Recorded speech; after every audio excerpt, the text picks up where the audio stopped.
The donkey in the lion's skin.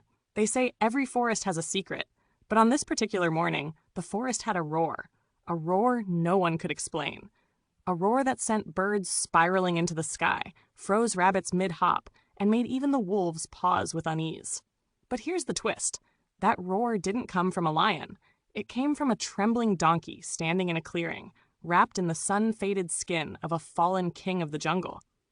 The donkey had found the lion's skin by chance, draped over a hunter's abandoned cart. He slipped it on, first out of curiosity, then out of temptation. And the moment he saw his shadow stretching long and fierce on the forest floor, something inside him lit up. He felt powerful, untouchable, reborn. So he walked, and the forest reacted.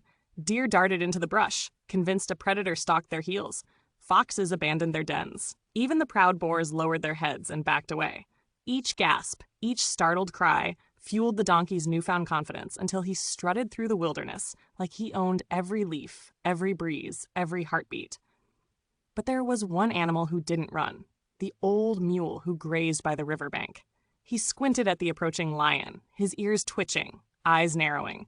The donkey stepped closer, savoring the moment. He expected fear. He expected awe.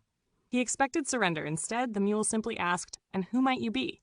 The donkey opened his mouth, ready to unleash another thunderous roar, but in his excitement, he forgot. Forgot the act. Forgot the illusion. Forgot everything except his pride. And what came out wasn't a roar. It was a bray. A loud, unmistakable, echoing "ha!" that shattered the illusion like glass. The forest fell silent.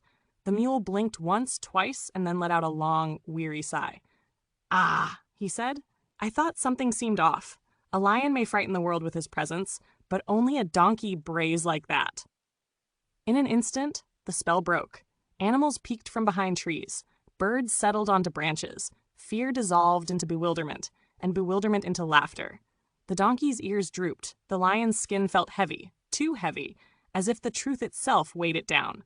He wanted to shrink, to disappear, to undo every moment of false glory. But the mule stepped closer, his voice gentle but firm. "Remember this," he said.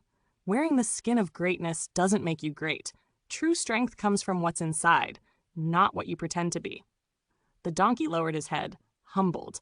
The forest watched, and for the first time that day, he stepped forward not as a lion, not as an imposter, but simply as himself.